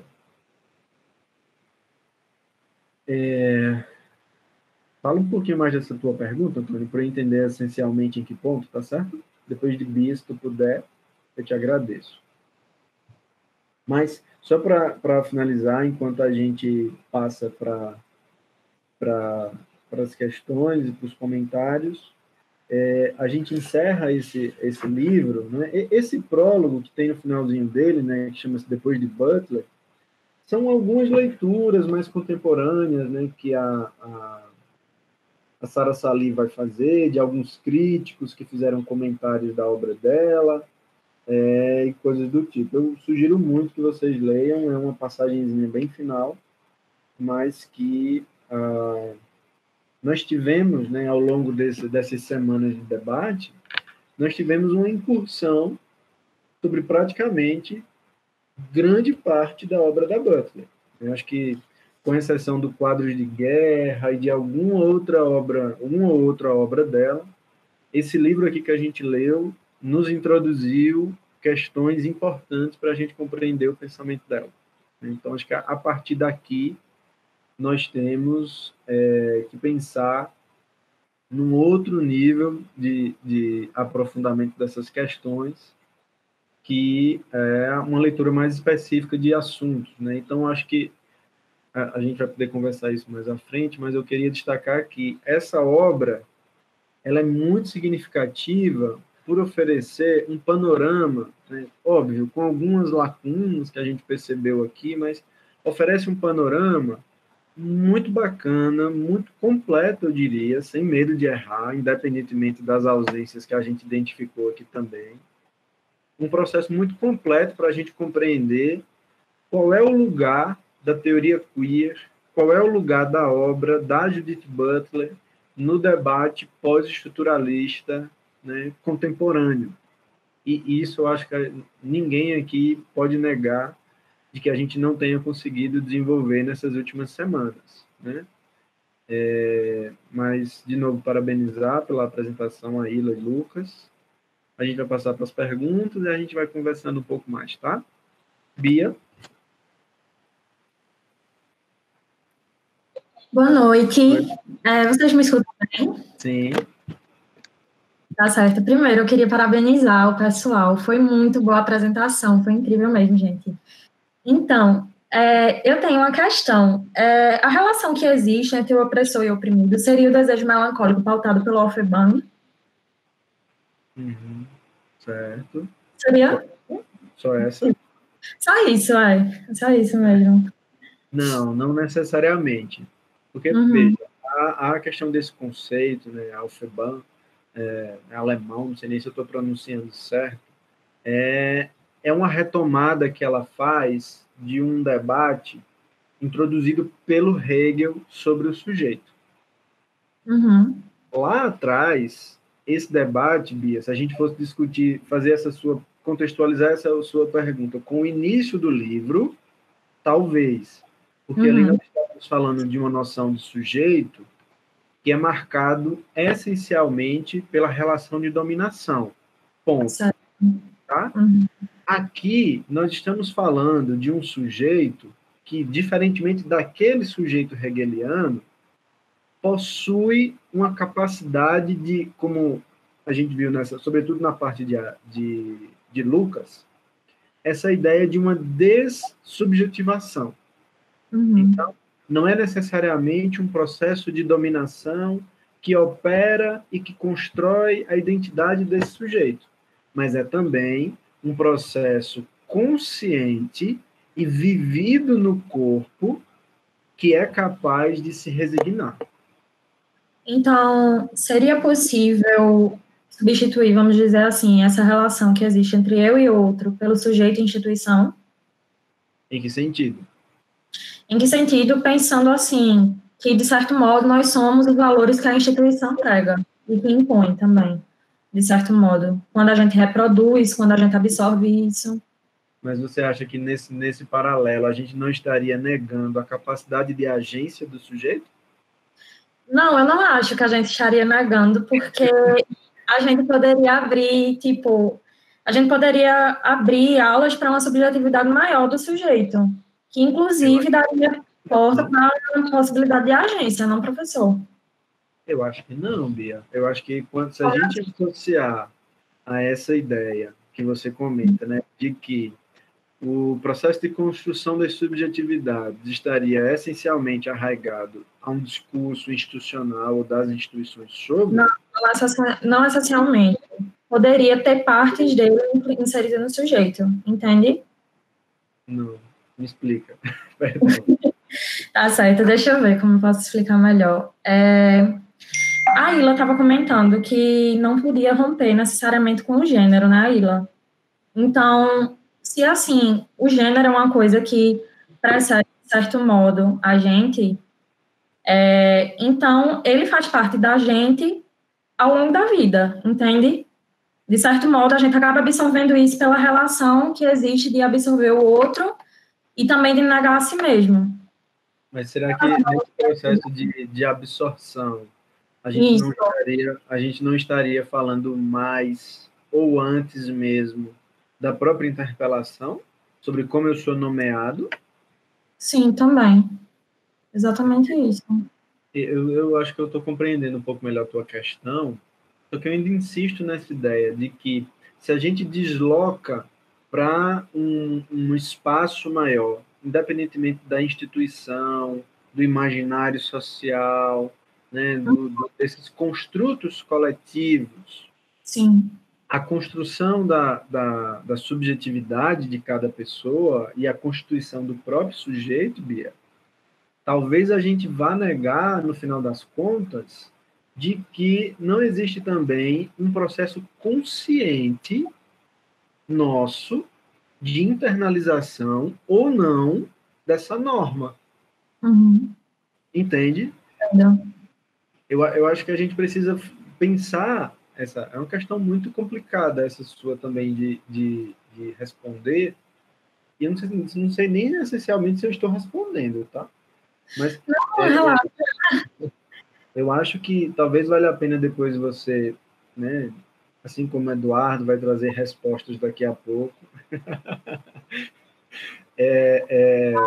de um outro momento você também trazer reflexões que você tenha construído sobre essa questão da leitura dela, da Butler, porque eu acho que a gente estaria o cerne da sua questão estaria muito ligado, muito intrincado com essa compreensão da construção do próprio sujeito. Sim. Porque se eu tendo a fazer uma leitura simplória, dizer que a psique é o sujeito e vice-versa, eu posso recair na crítica que ela fez e que a gente discutiu semana passada, de que a leitura psicanalítica sobre o sujeito encaminha esse debate para a construção de uma verdade absoluta sobre o que é o sujeito, né? Uma verdade marcada por aquela leitura freudiana do que é o sujeito, né? E, por outro lado, a gente também não pode essencializar, né, a construção da subjetividade a um processo interno, porque, no final das contas, né, as relações de poder, as relações de poder, elas se constituem na polis, né, nessa coisa do político, nessa coisa do mundo. Exatamente. É a crítica que ela quer desenvolver, de que existe um processo de assujeitamento que precisa ser pensado. Então, acho que anote e pense depois sobre isso, né, de como é que eu posso construir uma leitura sobre o assujeitamento que não recaia em uma ou outra dimensão dessa que eu acabei de mencionar para você. Tem mais, óbvio. Né? Mas pense, é uma questão bastante complexa que está muito relacionada a essa crítica dela à psicanálise, mas também dessa tentativa dela de trazer o Foucault, de trazer o Derrida para esse debate e preencher essa lacuna, né, filosófica sobre o debate psicanalítico em torno do sujeito. Tá? Tá certo. Diga mais. Assim, é porque Butler, ela na verdade não se propõe a responder nada. Ela só faz você questionar mais. Então, assim, toda vez que a gente lê ela, surgem, assim, várias dúvidas dessa, né? Que nem você consegue responder, que você que é professor e que, enfim, leu muito mais ela do que a gente. Mas, enfim, eu entendi o que você quer dizer. Obrigada. Oi? Eu estou dizendo que sou tão aprendiz como vocês. Pois é, tá todo mundo aqui tentando aprender ela. Aprendo e muito, inclusive, com as apresentações de vocês, né?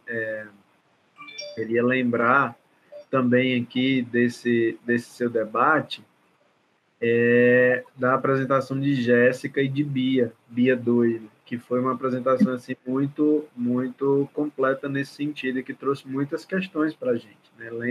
Lembremos disso.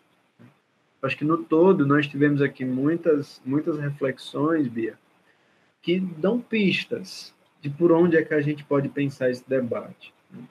Dão pistas. Pois é. Mas como são pistas, aí cada um interpreta de uma forma diferente. Então... Aí é que está essa potência da crítica, né? Pois é. A perspectiva pós-estrutural, ela não quer, acho que isso que Eduardo comentou aqui, fala muito para a gente sobre isso, né? Da gente não tentar retirar uma caixinha de um lugar para colocar outra, né?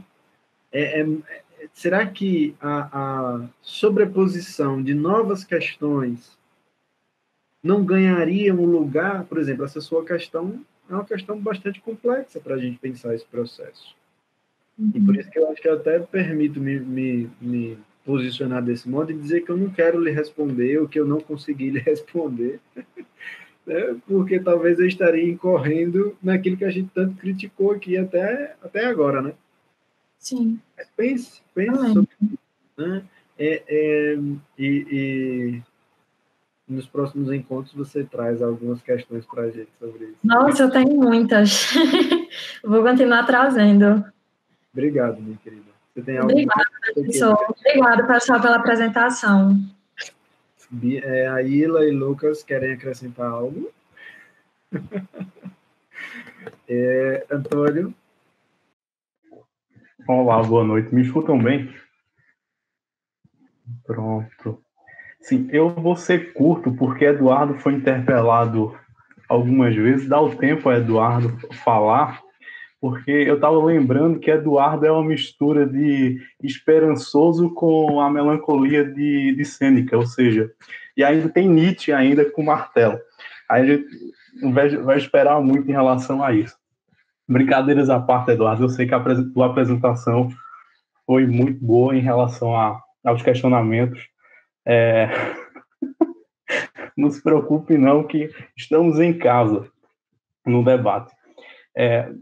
Em relação à minha pergunta, professor, trazer essa relação do luto, eu vou fazer uma pequena genealogia em relação ao luto.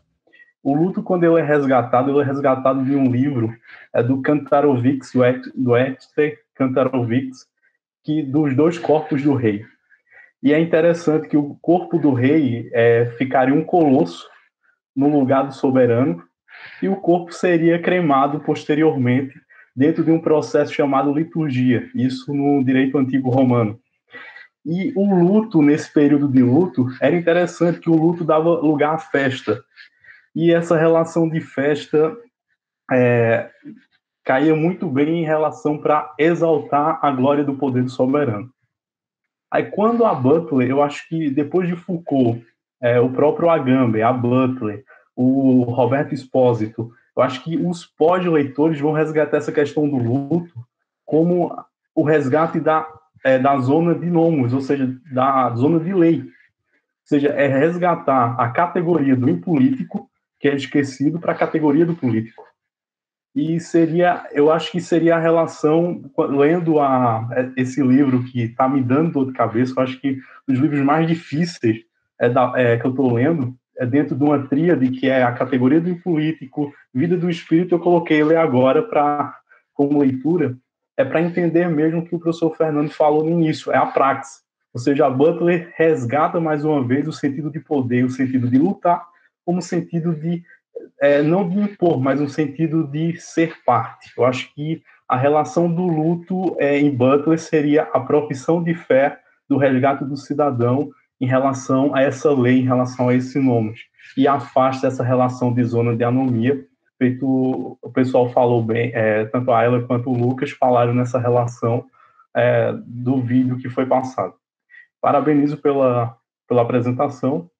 Seria essa, professor, meu indicativo tanto de comentário quanto de pergunta. Agradeço. Obrigado, meu querido. Eu vou fazer alguns comentários, mas eu queria que depois, se a Ayla possível, também complementasse um pouco disso que ela percebeu sobre o luto, né, sobretudo nessa parte final. Né? Sim, Antônio, agora eu compreendo bem, inclusive, sua questão nesse sentido. Eu acho que é bem isso que você comenta mesmo, tá? Essa categoria do luto na obra da Butler, ela fala justamente sobre a capacidade contemporânea da luta, né? Essa capacidade de reposicionar categorias que são tomadas ou que são assumidas ao longo do tempo, seja na história, na filosofia, no direito e assim sucessivamente, enquanto termos inapropriados, enquanto termos impolíticos, né? Como você quer relacionar aqui dentro da sua questão. É muito necessário que a gente compreenda, pessoal, esse sentido do nomos, né, como Antônio trabalha aqui na pergunta dele, para pensar a questão da Butler, que seria, ao meu ver, me permita, Antônio, se fazer essa inserção, de uma antilógica.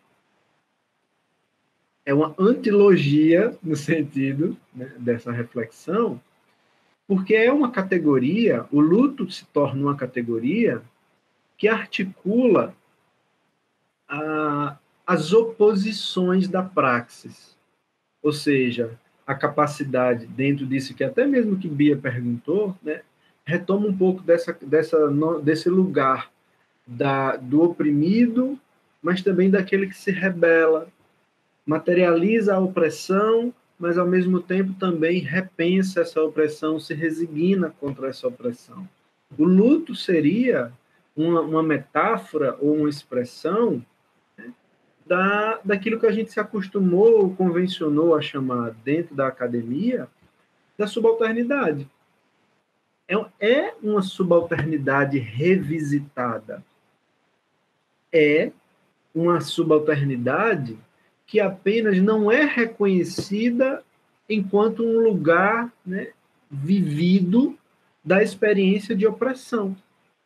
Mas é também o reconhecimento desse lugar como um locus, como um universo, né, de autorreconstrução, de dessubjetivação, como a gente pensou aqui, o que é hoje a luta antirracista, se não uma tentativa, né? Infelizmente, a gente sabe que é um percurso difícil de se alcançar nesse processo, mas o que é a luta racista, se não um processo de retomada da questão racial no sentido positivo e propositivo da palavra. Positivo no sentido que eu falo de luta, né? De entender que essa opressão existe, queiramos nós ou não, e que a gente precisa pensar algum modo, que a gente precisa pensar alguma forma de se resignar contra isso. Né? E isso é um exemplo, né? Mas o que eu gostaria que vocês depois fizessem, né, enquanto movimento de reflexão, sobretudo a partir dessa questão que Antônio comenta, que é que outros sentimentos, que outros processos de subjetivação, que não apenas o luto, são capazes de construir esse sentimento coletivo ou agregador de resignação contra essa opressão que a gente tanto discute aqui. Eu acho que eu já fiz um comentário com vocês nesse outro sentido, mas desde que eu tive contato com essa discussão do luto que a Butler faz, eu particularmente até hoje sigo pensando, mas não consigo perceber um outro sentimento que, nesse sentido da coletividade, dos movimentos de luta social, que consiga, de fato e genuinamente, agregar essas agendas de luta contra a opressão. Porque, ao que me parece, a gente está falando, dentro desse conceito que a Butler propõe, de uma aliança construída a partir, não necessariamente do reconhecimento de lutas comuns, mas de um processo de dor, de luto comum. Tem um termo que é de uma feminista negra, que eu acho que Luísa comentou em outro momento aqui, que é um conceito muito bacana que eu gosto também, que é essa ideia de dororidade. Luísa, se tu puder relembrar de quem é esse conceito, se alguém puder dar um Google aí para me ajudar aqui. A gente precisa desconstruir uma ideia, pessoal, de que essa categoria da sororidade, de que ela é algo acoplável a qualquer luta. Não, de que todo mundo é capaz de construir essa alteridade, de que todo mundo, e que dentro do movimento feminista isso foi extremamente, né, forçado às mulheres, de entender que essa categoria da sororidade é algo quase que natural à luta feminina. Não é. Não é. E não é porque esse sentimento ou essa capacidade, né, dessa alteridade, desse processo de construção, né, com a outra, com o outro, ele não é algo simples. Ele não é algo simples. Luísa, tu lembrou do nome da autora?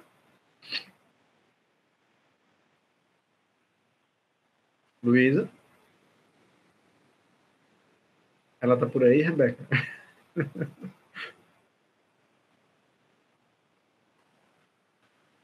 Me ouvem? Eu acho que não, Larissa. Eu acho que é de uma outra mulher, de uma mulher negra, carioca, inclusive. Luísa, Rebeca, estão por aí?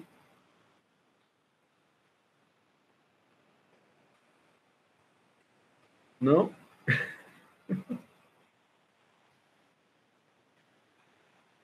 Bem, aconteceu alguma coisa? Elas caíram? Eu acho que é até uma piedade. Eu acho que é ela. De acordo com o Google. Mas eu acho que é ela mesma, Larissa. É um livro pequenininho, assim, quase parece esses livros de bolso, né? Uma obra bem curtinha, onde ela apresenta esse conceito, mas percebam que é muito difícil esse processo de construção. Ontem eu estava conversando com uma professora que está passando por um processo muito sério de descredenciamento da imagem dela pelo ex-marido, que é um político de esquerda, super integrado com o movimento LGBT, com o movimento de mulheres daqui de Caruaru, etc, etc, etc. E que ela me contava sobre algo que me chocou muito, de que ela vai passar por um processo de audiência nesses próximos dias, e de que a maioria das testemunhas que irão depor contra ela são mulheres com quem ela conviveu aqui em Caruaru, são homens do próprio movimento LGBT daqui de Caruaru, de grupos políticos que ela fazia parte, e que irão depor contra ela no processo. Então, assim, a gente precisa parar de romantizar essa categoria da sororidade como se fosse um movimento que é construído quase que automaticamente em relação ao outro, à outra. Não é. É um processo de disputa de espaços. E que se cada grupo, se cada sujeito... esse, Lucas? O do texto sobre dororidade?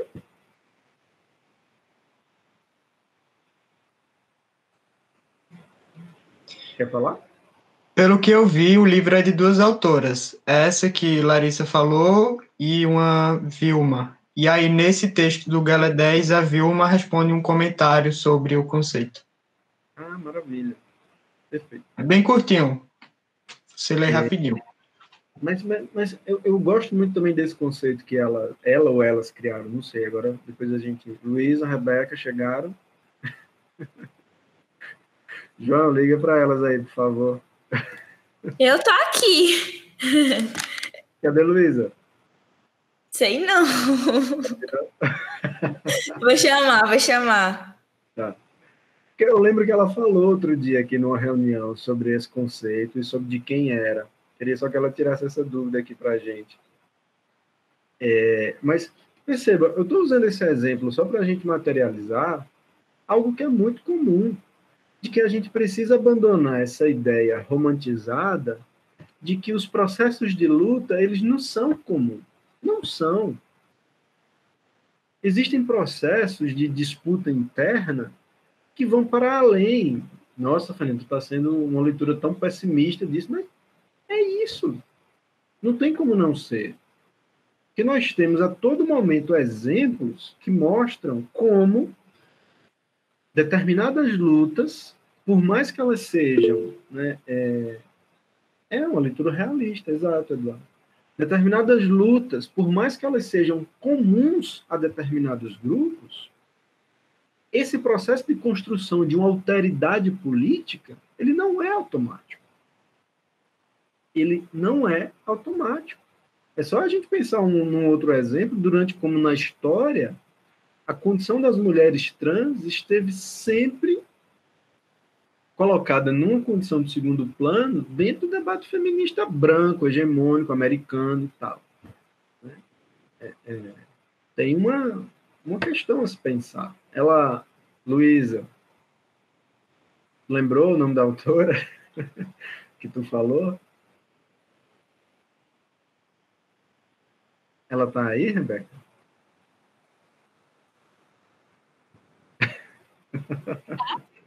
Ela tá. Como é o nome, Luísa? Daquela autora que fala sobre o conceito de dororidade que tu citou aqui numa reunião?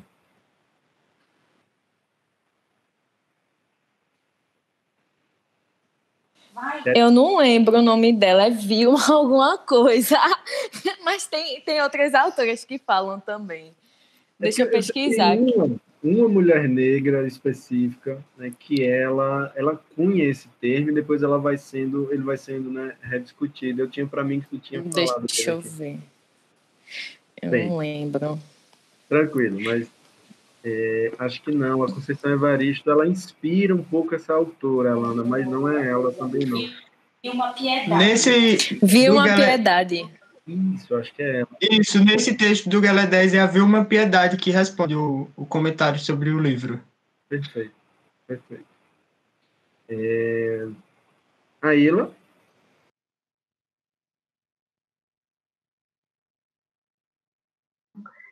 Assim, eu não tenho muito a comentar, não, porque mais claro do que o senhor foi impossível, até também porque esse conceito de luto trazido por Butler foi algo novo para mim.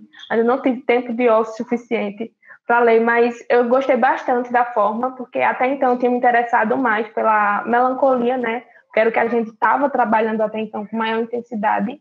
E foi a partir dessa obra, desse contato, desse primeiro contato que eu tive a obra Psíquica do Poder, eu entendi a importância desse luto.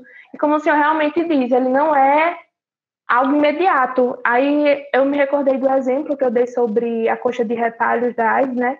É um movimento que só veio acontecer depois dos anos 2000. E isso é mortes que vem acontecendo décadas muito antes. Mas só que essas vidas, elas só começaram a ser pranteadas o quê? 30, 40 anos depois? Só isso mesmo.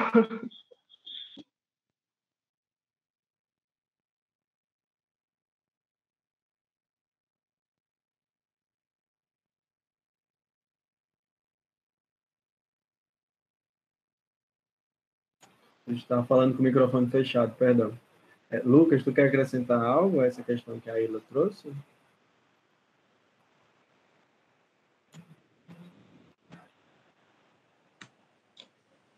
Eu acho, só reforçando isso que a Aila coloca, né, que são vidas atualmente, né, enquanto a gente está aqui discutindo, preso no discurso acadêmico, realmente tem muitas vidas aí, as categorias, as identidades inferiorizadas que a Butler argumenta, né, e eu lembro que, como o Vitor coloca no chat, nas entrevistas que a gente viu logo nas primeiras reuniões, a Butler também colocava isso, né, do papel da academia com essas questões, se realmente a gente só está preso nesse discurso até onde nós academicamente estamos indo. Sim, só sim. isso. Obrigado. Isso é uma provocação agora. Quando é que a gente vai... Quando é que nós nos lutaremos pelas mortes do Covid? Porque agora não é. Né? Agora, com certeza, não está sendo. Acho que é ao contrário. A gente está construindo um olhar tão normalizador de toda essa barbárie, de toda essa precariedade da vida mesmo, que chega a ser estarrecedor, né? Porque não adianta falar de número, não adianta mostrar gráfico, não adianta mostrar curva, montanha-russa, o que quer que seja, não adianta.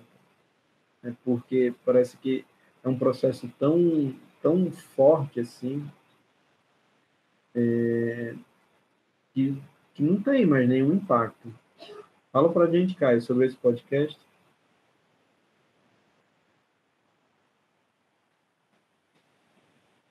Não, eu lembrei enquanto vocês estavam falando aí, porque eu estava escutando esse podcast recentemente, e aí eu lembrei algumas coisas que eles falaram durante o debate de vocês aí, porque quando houve, por exemplo, a tragédia do 11 de setembro, quando houve aquela tragédia com os jogadores do Chapecoense, a gente percebe grandes comoções e grandes lutas nacionais e até mesmo mundiais. E aí a gente chega assim a uma marca, e também no início da pandemia, né, a gente tinha a Itália, e a gente via e lamentava muito, e o Brasil já ultrapassou há muito tempo a Itália, e segue crescendo, e a gente não está tendo essa mesma dimensão de luta, a gente não está vivendo isso, principalmente pelas formas tradicionais como nós aprendemos a experienciar o luto, né? E aí, esse podcast é bem interessante. Eu vou compartilhar aqui o link com vocês, caso vocês tenham interesse. Mamilos é o nome do grupo que cria os podcasts, é isso? Isso. Tá. É o título é o nome do podcast, inclusive. Tá. Só complementando um pouco disso, né? Eu não sei se vocês viram uma pesquisa que saiu, eu não lembro se foi ontem, se foi hoje, que eu vi hoje, na verdade, que a cada 10 mulheres mortas, 10 mulheres, né, gestantes, grávidas, que morreram por Covid no mundo, 8 são brasileiras. Vocês viram isso? Ou seja, a morte, né, materna, digamos assim, né, por Covid é majoritariamente, esmagadoramente, de mulheres grávidas no Brasil. Ou seja, mulheres que muito provavelmente necessitaram continuar trabalhando, mulheres que tinham contato com outras pessoas da família que precisavam trabalhar, né, e manter esse processo de sustento da casa. É um processo muito difícil de você imaginar, né, de que 8 em cada 10 são mulheres brasileiras. Outra questão também que eu acho que vale a gente ressaltar é a questão indígena, né? Muitos anciões falecendo, e aí junto vai todo o conhecimento, toda a ancestralidade, e no meio de tudo isso, né, tá havendo aí invasão de terras, expansão do garimpo. Aí ela pode até falar mais com propriedade se ela quiser depois, mas eu mandei o link aí no chat do Inumeráveis, não sei se alguém já viu, mas eles tentam, né, distanciar um pouco dessa quantificação, desse número, e realmente dar vida aos sujeitos que faleceram por conta da Covid. E percebam como enquanto a Ila falava aqui, né, Mário, meu companheiro, estava ouvindo aqui a apresentação de vocês e fez um comentário assim muito interessante dizendo assim que na fala da Ila, para ele remetia muito a como essa categoria da memória é central nisso tudo, né? Porque o luto é, no fundo, a capacidade de rememorar, a capacidade de não esquecer, a capacidade de fazer presente algo que não é mais presente. O luto tem essa dimensão, né? Por isso que cada vez mais, assim, né, Maria Rita está por aqui, né, ela escreveu outro dia um texto que eu tive a oportunidade de ler, falando um pouco sobre isso também, mas o luto me parece, a capacidade ou a necessidade extrema de lembrar. Essa capacidade extrema de lembrar desses anciãos e anciãs, de lembrar dessas mulheres, de lembrar da população negra, de lembrar da população de rua, né? Que são grupos que hoje, nesse processo de aprofundamento das desigualdades, são aqueles e aquelas mais, né, atingidos e atingidas. Esse comentário do GP, se foi Rebeca ou foi Vitor? Rebeca? Acho que foi você. Fui eu, prof.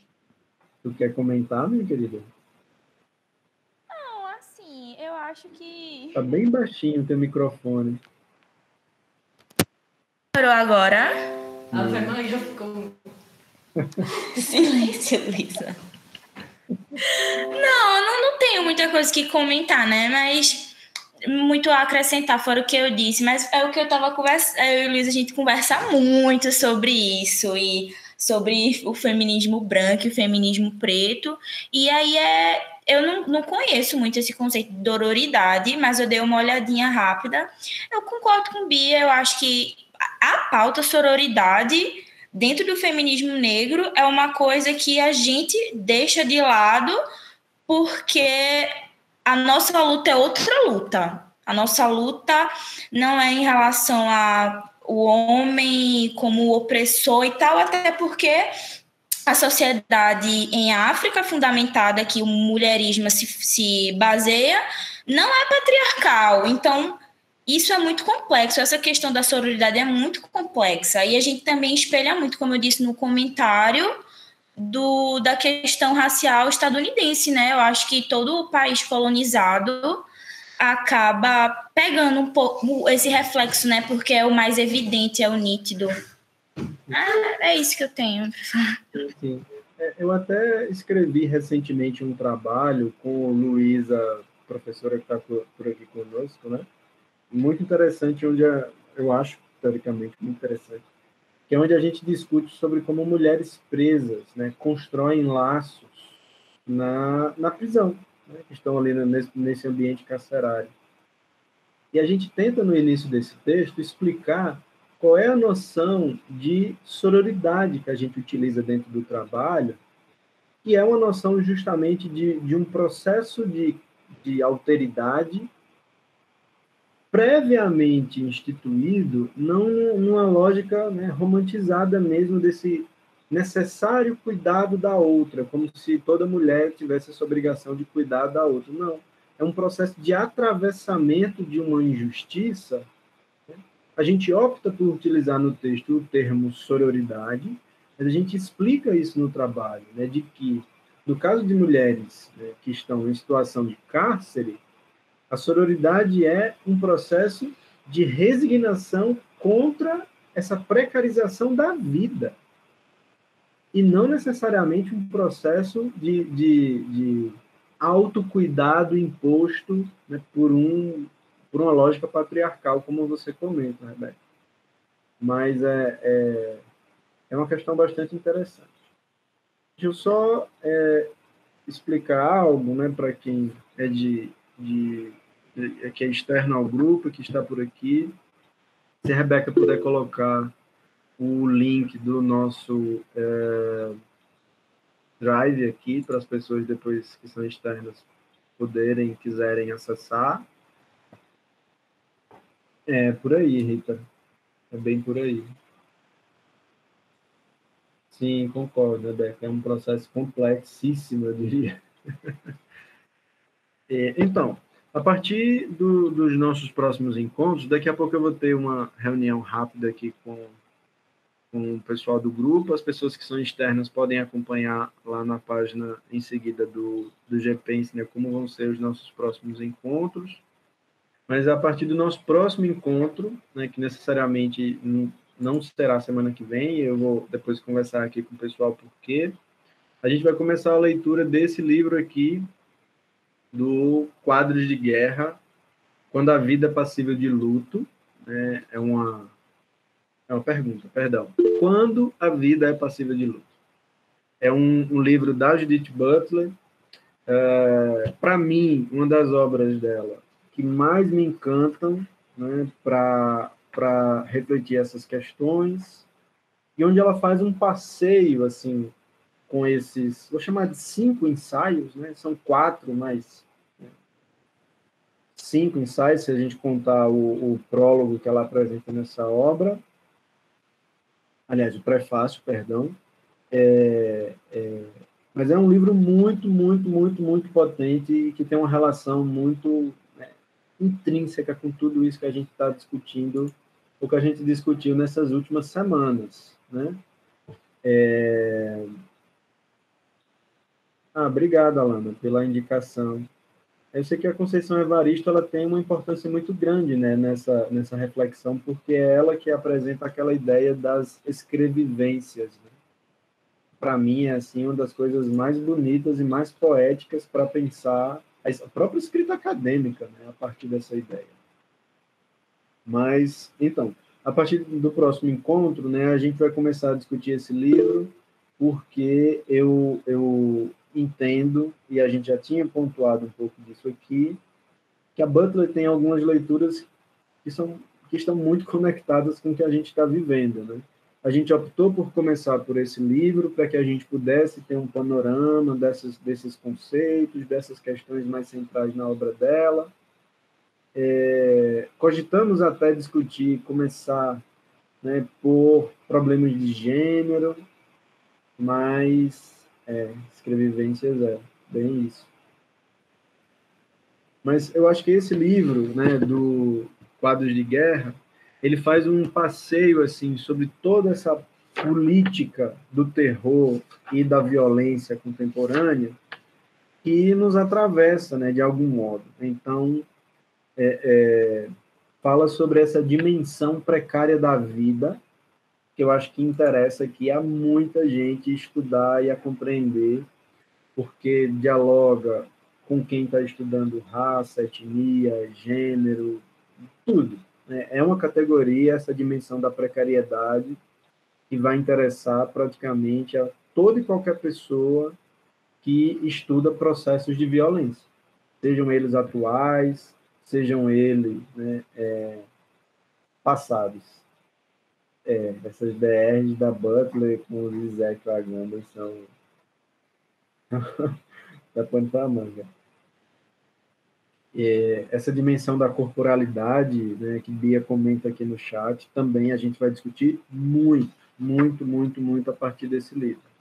Então, eu agradeço as pessoas que são externas ao grupo, que estiveram aqui conosco, né? Nos vemos, acompanhem lá as páginas que a gente vai avisando vocês. E acho que algumas pessoas aqui já deixaram os e-mails, né, para receber os convites das reuniões. Se alguém que está aqui ainda não deixou, quiser deixar, por favor, pode deixar aqui que Rebeca acrescenta com o Vitor e João lá na lista e a gente encaminha, tá? Obrigado, Antônio. E é isso.